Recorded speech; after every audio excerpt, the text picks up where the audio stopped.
Hello hi అండి. Night వచ్చేసి కొద్దిగా అన్నం తక్కువ పడిందనమాట. కర్రీ కూడా లేకుంటే అప్పటికప్పుడు ఏం చేయాలని చెప్పేసి రెసిపీ చేస్తున్నాను. ఇది వచ్చేసి ఆలు చెనా పులావ్ అండి.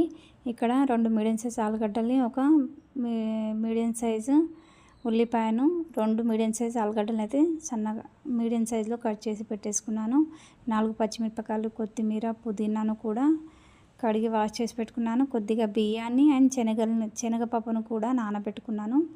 ఇక్కడ కుక్కర్లో ఆయిల్ వేడవగానే గరం మసాలా దినుసులు, షాజీరా, దాల్చిని, ఇలాచీ వేసేసాను. అండ్ కాజు, బాదం, కిష్మిష్ని వేస్తున్నాను. పులావ్లో ఇవి చాలా బాగుంటాయండి. పులావ్ ఎప్పుడు చేసినా వీటిని యాడ్ చేయండి. దాని టేస్ట్ అన్నమాట కొంచెం డిఫరెంట్గా ఉంటుంది. వాటిని వేసేయగానే ఉల్లిపాయలను కూడా వేసేసి కొద్దిగా ఉప్పును వేసేసి వీటన్నిటిని 2 నిమిషాలు ఫ్రై చేసేసుకుందాం. అండ్ అప్పటికప్పుడు అన్నం కూర సపరేట్లీ వండడానికి వీలు కానప్పుడు ఇలాంటి రెసిపీస్ ట్రై చేయండి. చాలా బాగుంటుంది అండ్ టేస్టీగా ఉందన్నమాట.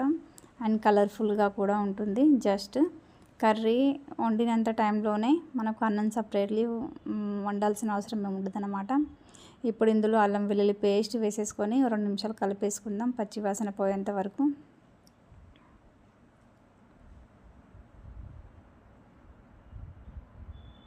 రెండు నిమిషాలు మగ్గడానికి ఇలా వదిలేసుకుందాం. అండ్ ఇప్పుడు మనం ఇందులో ఉప్పు అయితే మనం ఫస్ట్ ఆల్రెడీ వేసేసుకున్న రుచికి సరిపడా. ఇప్పుడు ఇందులో పసుపు, కారాన్ని యాడ్ చేసేసుకొని నానబెట్టుకున్న శనగపప్పును మాత్రం ఇందులో వేసేసుకుందాం. వేసేసుకొని ఒకసారి బాగా కలిపేసుకుందాం.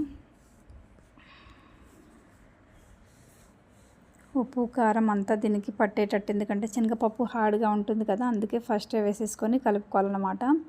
అండ్ ఆలుగడ్డ వచ్చేసి సాఫ్ట్గా ఉంటుంది. జస్ట్ కొద్ది టైంలోనే మనకు ఉడికిపోతుంది కాబట్టి ఆలుగడ్డ కొద్దిగా లేటుగా వేసినా పర్వాలేదన్నమాట. అండ్ ఆలు చెనా పులావ్ చాలా టేస్టీగానే ఉంటుందండి. ట్రై చేయండి. నచ్చితే లైక్ అండ్ ఛానల్ని సబ్స్క్రైబ్ చేసుకోవడం మర్చిపోకండి. నా ఛానల్లో టైలరింగ్, ఎంబ్రాయిడింగ్, కుకింగ్, క్రాఫ్టింగ్ అన్ని వీడియోస్ మీకు ఒకే ఛానల్లో చూడడానికి లభిస్తాయన్నమాట. ఇక్కడ వచ్చేసి కరివేపాకు, కొత్తిమీర, పుదీనాను కూడా వేసేసి వాటి ఫ్లేవర్ అంతా వాటికి పట్టేంత వరకు 2 నిమిషాలు ఉడకపెట్టుకోవాలన్నమాట మూత పెట్టేసి.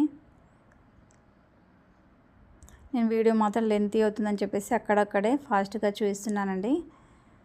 ఇప్పుడు ఇందులో పచ్చిమిరపకాయలు, ఆలుగడ్డను వేసేసుకుందాం. మీరు పెరుగును ఇక్కడ యాడ్ చేయండి. నేను పెరుగు నా దగ్గర లేదు కాబట్టి నేను అప్పటికప్పుడు ఏదో వండాలి కాబట్టి వండేస్తున్నాను. ఇక్కడ పెరుగును కూడా యాడ్ చేసేసి ఆలుగడ్డలు, పెరుగు వాటన్నిటిని ఒకసారి కలిపేసుకోండి. కలిపేసుకున్న తర్వాత మనం నానబెట్టుకున్న బియ్యాన్ని ఇందులో వేసేసుకుందాం. వేసేసుకొని బాగా కలిపేసుకోవాలి. ఉప్పు, కారం అంతా వీటికి అందులో మిక్స్ అయిపోయేటట్టుగా కలిపేసుకోవాలి. పెరుగు మాత్రం వేసేసుకోండి ఉంటే, లేదంటే వండేసుకోవచ్చు, కానీ పెరుగు ఉంటే కొద్దిగా టేస్ట్ అనేది వేరుగా ఉంటుందన్నమాట. పులావ్లో పెరుగు ఉంటే బాగుంటుందండి. పెరుగు కూడా వేసేసుకొని బియ్యాన్ని ఇలా వేసేసుకొని మొత్తం ఒకసారి కలిపేసుకొని 2 నిమిషాలు మగ్గడానికి వదిలిపెట్టేసుకోవాలి. ఇలా ఒకసారి మంచిగా మిక్స్ చేసేసుకోవాలి. అటు ఇటు కలపడం వల్ల ఉప్పు, కారం అనేది అంతా బాగా పడుతుందన్నమాట. ఇప్పుడు ఇందులో మనం శనగపప్పు, బియ్యం ఏదైతే నానబెట్టుకున్నామో అవే నీళ్ళని ఇక్కడ యాడ్ చేస్తున్నాను. మనం కుక్కర్లో ఉడకపెడతాం కాబట్టి సపరేట్లీ మనకు బియ్యాన్ని వంపాల్సిన అవసరం కూడా అనమాట. చాలా తొందరగా అయిపోతుంది. అండ్ కొద్దిగా బియ్యాన్ని వేసేసి మూత విజిల్ పెట్టేసి సరిపోతుంది. ఇక్కడ ఉప్పు, కారాన్ని ఒకసారి వాటర్ వేసేసి తగినంత మనకు బియ్యం ఎంతైతే వాటర్ క్వాంటిటీ అబ్జర్వ్ చేస్తాయో మీకు వండితే తెలుస్తుంటుంది కదా, అంత క్వాంటిటీ వాటర్ అనేది వేసేసి ఒకసారి బాగా కలిపేసుకొని ఉప్పు, కారం చెక్ చేసుకోండి. తక్కువ ఏమైనా ఉంటే ఇక్కడ వేసేసుకోండి. ఉప్పు తక్కువైతే నేను ఇక్కడ వేసేసుకున్నాను. అండ్ నిమ్మకాయను కూడా పిండి ఇక్కడ వేసేసుకున్నాను. నిమ్మకాయ పిండేటప్పుడు జాగ్రత్త అండి, అందులో ఉన్న గింజలు ఇందులో పడిపోతాయి. తినేటప్పుడు కొద్దిగా చేదుగా ఉంటాయన్నమాట. అయితే నాకు ఇక్కడ గింజలు అనేది కనిపించాయని నేను ఆల్రెడీ తీసేసాను. సరిపడా నీళ్లు వేసేసి 2 నిమిషాలు మూత పెట్టేసేయండి. డైరెక్ట్లీ కుక్కర్ విజిల్ అయితే పెట్టకండి. 2 నిమిషాలు కలిపిన తర్వాత కుక్కర్ విజిల్ పెట్టేసి సిమ్లో ఒక విజిల్ వచ్చేంత వరకు ఉడికించుకోండి. మన చెనా ఆలు పులావ్ రెడీ అయిపోతుందండి. ఇదండి ఈరోజు వీడియో. నచ్చిందని ఆశిస్తున్నాను. నచ్చితే లైక్ అండ్ ఛానల్ని సబ్స్క్రైబ్ చేసుకోవడం మర్చిపోకండి. విజిల్ అవ్వగానే ఒకసారి తీసేసుకోండి. మనం బియ్యం అనేది ఉడికిందా లేదా అని చెక్ చేసేసుకోండి. కొద్దిగా పొడి పొడిగా వాటర్గా ఉంటే ఒకసారి 2 నిమిషాలు మూత పెట్టేసి వదిలేసేయండి.